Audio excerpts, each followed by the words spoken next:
Okay, I'm getting the high sign back there. So we are on and Zooming, and it's a good morning. I'm glad somebody came this morning, but I was thinking this morning it was a good morning to Zoom and just stay at home.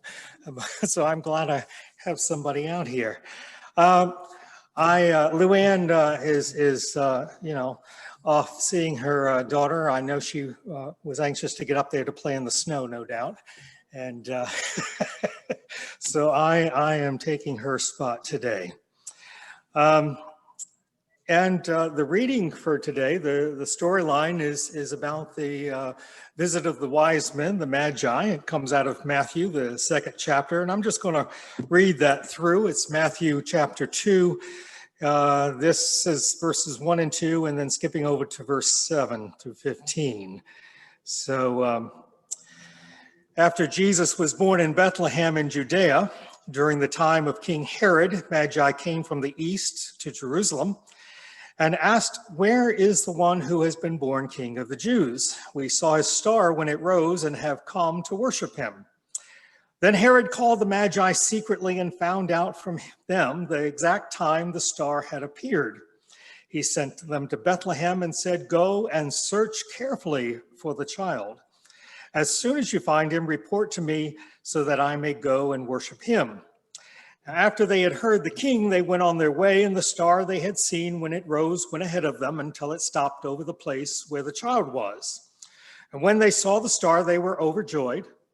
On coming to the house, they saw the child with his mother Mary, and they bowed down and worshiped him. They opened their treasures and presented him with gifts of gold, frankincense, and myrrh. And having been warned in a dream not to go back to Herod, they returned to their country by another route. And when they had gone, an angel of the Lord appeared to Joseph in a dream. "Get up," he said, "take the child and his mother and escape to Egypt. Stay there until I tell you, for Herod is going to search for the child to kill him." So he got up and took the child and his mother during the night and left for Egypt, where he stayed until the death of Herod. And so was fulfilled what the Lord had said through the prophet, "Out of Egypt I called my son."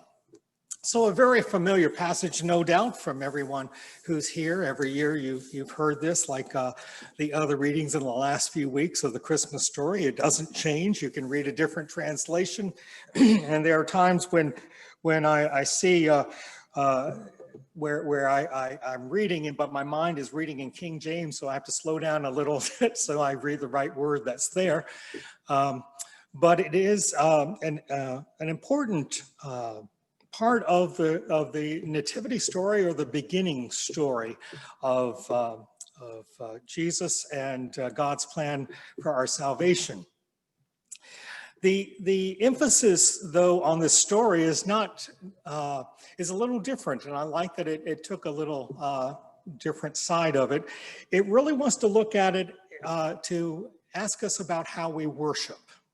It's a lesson about how we worship. Now I'm going to depart and I'm going over to the piano. That's just a warning for Mike, or you can follow me, you don't have to follow me. And I know you're not supposed to, but you'll be the only one touching these hymnals in months. So page 80 is We Three Kings. I'm going to sing, and you're certainly welcome to sing along, but what I want you to pay attention to are the verses and what it said there. After the first verse, I'll sing the chorus. After the last verse, I'll sing the chorus, but I'm going to skip the chorus in between. So it's on page 80.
Frankincense to offer and light.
Now, I'm sorry for those on Zoom because it just occurred to me as I sat down and played. You probably can't hear a word I'm singing, but oh, Mike says yes. All right, all right. This is a winner then. So it wasn't a total loss. Okay, but the verses are important. They look into reminding us what it's about, not only what they gave, but the author of this had a reason for singing it this way. It's the theology is there. And that's the important part of what's here. And so I'm going to refer to that again shortly. Now we know that the Holy Family, Mary, Joseph, and Jesus, were originally, they had gone for the census. They were outside Jerusalem because there was no room in the inn. They were in a stable. Now, Matthew's version, we're not really sure where they are. They're in Bethlehem. Well, we know that for sure. They were in Bethlehem. Whether Jesus had just been born or whether it was 2 years later, we don't know. And that's, I don't know that it really matters. The important thing is that they were outsiders that came. It was during the rule of Herod. Herod ruled, according to the book that we have, from 38 BC all the way until his death in 4 BC. And that may seem strange because BC is usually before Christ, and so how is he there with Christ is born? The author says that time is time, and if with the change of the calendars in that time and in later times by the church, they had to make adjustments for the stories and lock it up. The thing is that after one Herod, there was another Herod, because we have another by the time John the Baptist is an adult. So it's all, the important part is that the Herod that is there, whether it was the same one or not, he had this reputation of being very jealous over his rule. He had his own sons killed so that because he thought they were going to try to take over, was not a very nice man, very possessive of his throne, and was not well liked by the people that he had under him, those that he ruled. And they didn't like him mainly, not only because of his character, but that he was appointed by Rome. They didn't get any choosing. He wasn't the best. He wasn't like the high priest. He wasn't well qualified necessarily. He wasn't of the house of David. But Rome saw him, said, "You're our man." And so he was Rome's man. Now, the Magi said to travel from the east to Jerusalem. We're not real sure where they were from, maybe Persia, maybe Babylon. Could have been anywhere. And because we don't know, usually when it's sort of like when we hear that Jesus met a man on the road, met a woman on the road, is to tell us that this is not, you don't need the name of that person, that there's more to it. Don't worry about the name, worry about why they were there. What is the purpose of them being there? And so it's that they were following a star. And I say from the east-west because I've always wondered, and one day if I cared enough, I'd look at it. If you're following a star in the east, are you going west? I don't know. I haven't followed a star before. I've never been out on the ocean where I had to look up and go, okay, how do we get there? I have looked up at times when I've been driving on a road because I was lost and looking up to God and saying, okay, now how do I get there? But the Magi were looking up, and that's an important thing. They were following a star. Now, that they were Magi, they were non-Jews, they were Gentiles. That's the important part of this, is that someone from out of the community is coming. They have an inkling there's something happening. And so they come. Now, they were astrologers, studiers of the events of the sky, but I would think that they were even more of that because in those days and up through the early centuries of the church even, the astrologers were scientists, and science and theology were one study. They were not divided studies. If you were going to study about God, you had to study the universe. You had to have a study of what was natural, supernatural, but It was all encompassing. Why? Because you were probably going to be the only person in the community who could read and write. And if they had a question, you better know the answer. And the questions you can imagine, if you asked a learned person, it's, what do you mean you don't know? They were supposed to know. And so it was a multiple studied thing. For this reason, they are called wise men rather than magi sometimes. Of course, that could be because they looked at the scripture going, and pastor, how is this magi or magi? How do I? And the pastor said, just call them wise men. But whatever the reason, they were full of wisdom. And like true wisdom seekers, they were like on a field trip. They were going to find out why the star is so bright. What does it mean? And history has it that when such an event happens, such as a eclipse, or now when Halley Comet comes through, if you look up how many deaths of notable persons came with Halley's Comet, it's amazing. Just Google it sometime. But that the stars would guide them. They were trying to learn something, and what is it that God had to tell them? Now, see, and I have no problems with this because I think God speaks to us in many ways. You know, I think God speaks to me when I do silly things that I shouldn't have. It's like, you know, thank God I'm not hurt too bad, but I learned my lesson. I won't do that. Or like the other day, I was watching a movie, and the woman had a smart like quip, and the person listening said that God doesn't like ugly. You know, is we're gonna get tripped up. Usually if I stump my toe on something, I'm going, what did I do now? They were on a field trip searching for something because they believed in God having the ability to guide them using whatever God needed to do. Now, I think that's pretty good. I don't think that we can go too far wrong, because it was an intellect with religion. It was a balancing of the two. Now, we assume there were 3 gifts because, we know there were 3 gifts. We assume there were 3 visitors, magi, because of the 3 gifts. It doesn't say that. We just assume that.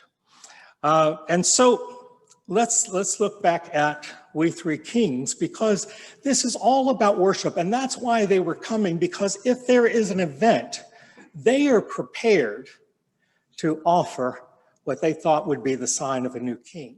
That's what they were interpreting the star to be. So tomorrow night, when you go out, you see the planets align. Hopefully it'll be a clear night, and you'll see, what is it, Venus and Saturn, I think 2 planets are supposed to be as bright as one star. Happens every 800 years. I haven't gone back, but that might have been what was happening. So look around the neighborhood, see if God's there. You know, see if something special is happening. But let's hope it's a good thing. But these were the things that they looked at. So in this song, they were bearing gifts in expectation. They were traversing. It was not an easy traveling, you know. It wasn't one that Courtney had set up, you know. They didn't really have great plans. They didn't know where the hotel was going to be, but they kept moving along. Did you like how I put a plug in for you, Courtney?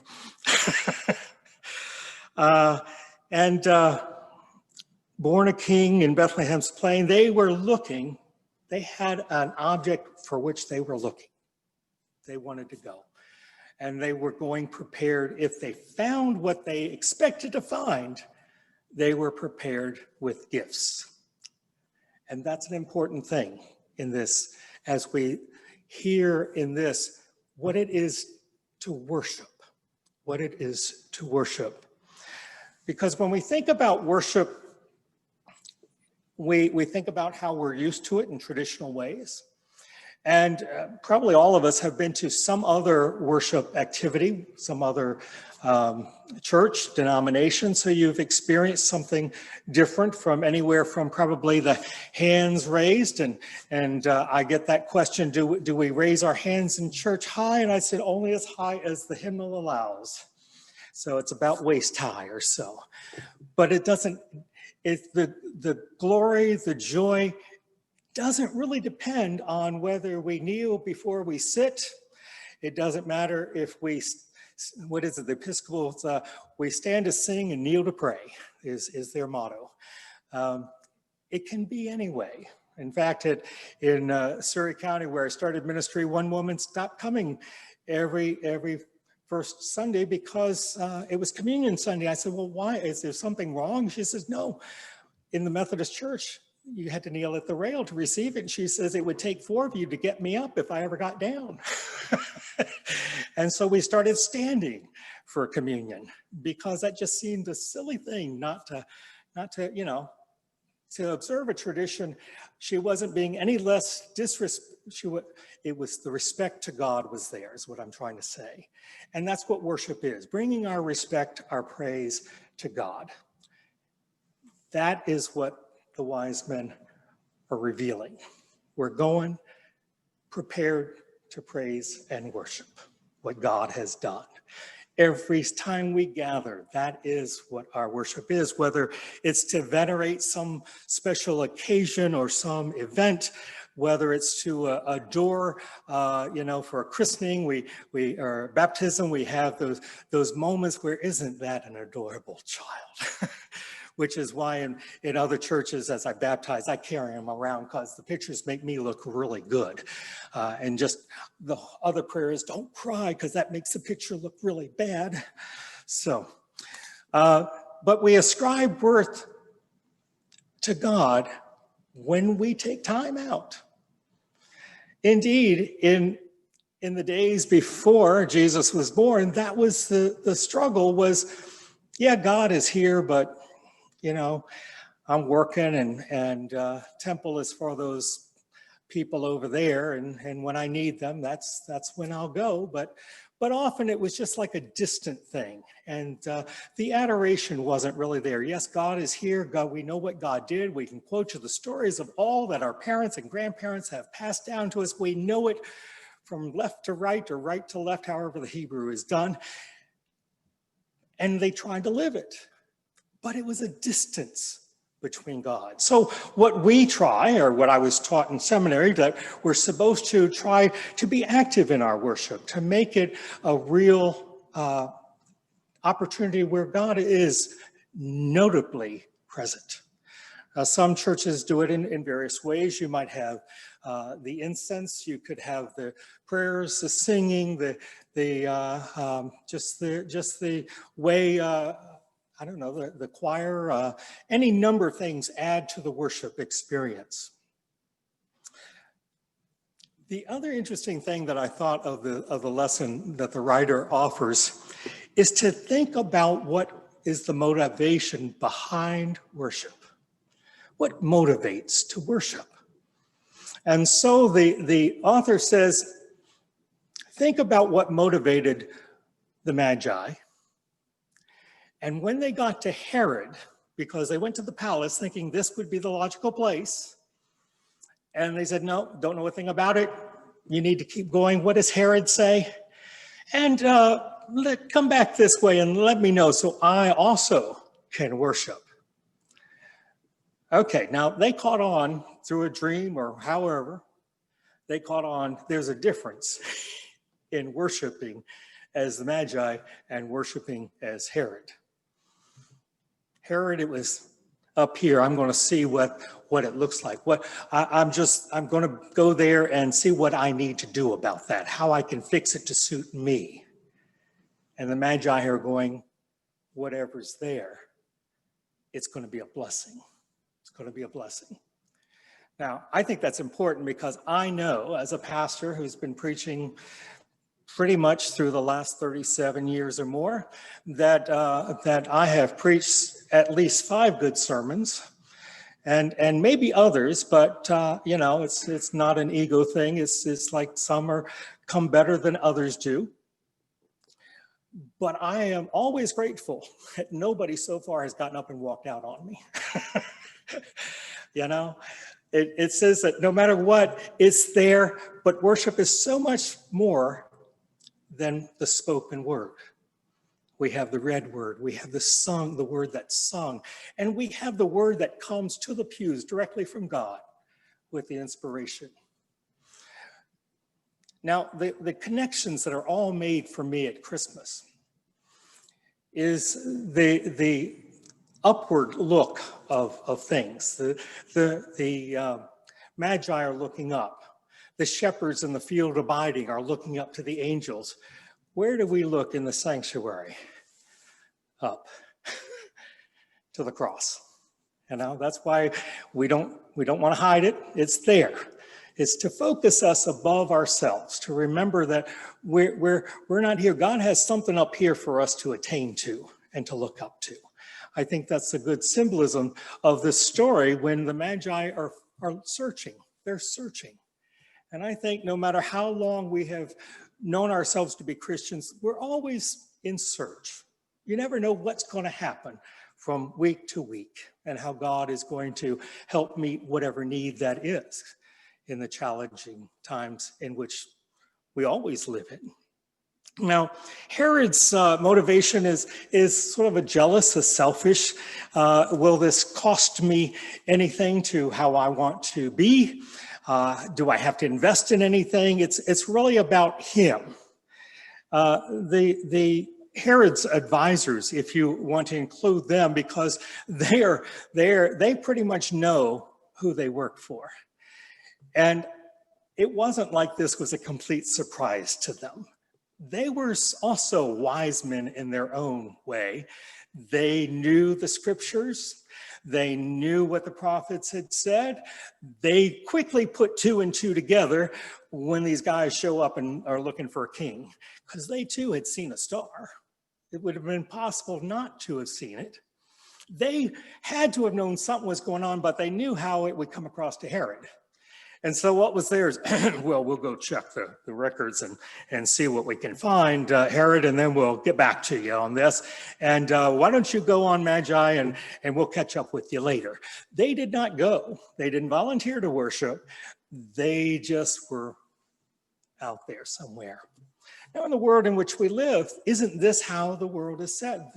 Those who come and worship, those who know what worship is and they'd like to, but it might not be so timely for them. And others who go, oh yeah, we pass that church all the time. And yet God is involved in all of this, just waiting for people to stop and make that connection, that God is part of science, religion, nature. God is in everything and affects the way we treat each other, whether others are Christians, Muslims, God is in all things. And that's why this story is important, that in the birth of the Son of God, it was a departure in a sense. It was a way of saying, look, you've had God for thousands of years. God is going to wake you up because he's expanding his understanding, or your understanding, of who are children of God. They're going to come from the east and west and north and south, and you're going to be surprised when you show up at worship and you see different people. It was a good thing, and it still is a good thing. Now let's look at the gifts. Look at the gifts. Gold is sort of obvious. Gold is sort of obvious, and thank the Lord, though you don't drop gold into the plates, it's like gold. It is a very practical gift. It's a very needed gift for the ministry of the church and the support of the community. And so that is that first, it's listed first, gold, because it was a practical thing. It wasn't, I don't know if it was, it might have been a gold ring, a gold pendant, or it might have been gold coins. But anyway, it was a practical gift. And so when we come and we worship, we bring what is practical with us, and we offer that as part of our gift. And then the frankincense. And I think of the frankincense, you know, it's an incense. And I know all of you when it was the 60s and you wore your tie-dyed outfits and you met at home and you lit that little incense and just, yes, I know all of you did that, right? I never liked that stuff. In fact, going into a store that used to sell incense, I'd have to turn around and walk out. It just didn't work with me. But I've been into churches too, where that's still part of the worship. Incense. Why? Because it symbolizes our prayers rising up to heaven. The incense isn't captive even of the walls. It permeates into the walls. If you've been into an old cathedral, they don't have to be burning that incense. You still smell that. It escapes through the windows and outside. There's no wall. It's like the Spirit of God and how our prayers are going up. And so that was a good gift. It was a fragrance that takes the smell of the badness of where they lived, maybe. It takes it out, or at least hides it. And then there's myrrh. Now, myrrh was that ointment which prepared a body for burial. Now, why in the world, can you imagine showing up to a baby shower with a casket? That would just, you don't even go there. But they show up with this ointment, this salve, this liquid that is to anoint. Well, in my reflections on this, they were saying that he is preparing us for an end. That isn't really an end. Because what this way of embalming was supposed to keep the body. And isn't that that there's a never ending, that we are anointed with our baptism, anointed maybe with oil. There are all sorts of symbols to show this, that we are claimed in his God's forever. And so all three gifts have to do with worship, because the gold we bring, the fragrance of our prayers is here, and how we anointed. We remember our baptism. We anoint in a sense, with the body and blood as we take communion. It's something that we add to ourselves that remind us of the presence and our connection with God. And that's what worship is about. So all three gifts connect to our worship. Now, the worshiper, in essence, always has an active role. And so as we give of these gifts, that's what we reflect on. How are we connecting? Anytime we sit down to worship, how are we connecting with God? Sometimes it's easier than others. Sometimes our minds are wandering. In the old congregational church, they would have clear glass so that you could view the outside world. I would think the same in the Friends Church, that you appreciate what God has done. There's a church in Claremont, an Episcopal church in Claremont, over in Surrey County, that over the altar, where you would expect a stained glass window, it's not, it's a clear window. And one Christmas Eve, when I went to their midnight service, at midnight, it started snowing, just lightly snowing. And we're there with our candles, and it's like, I don't want to leave. It was just such a nice connection that we were making, because we could see what God was doing in other places. And so that's part of our worship. How do we connect? How is God connecting with us? And are we allowing God to do that? All right, that's my time. So let's close with prayer. Gracious God, we are thankful for the ways in which you guide us, especially as we look into the scriptures, not only for the words, but why they are there for us, and the symbolisms that we can take to help us to make connections with you. Continue to be with us all as we continue in our worship this week, as we continue our daily lives, so that we would be watchful of the ways that we encounter you, and ways in which we can help others encounter your presence. We ask in Jesus' name. Amen. All right, thank you very much.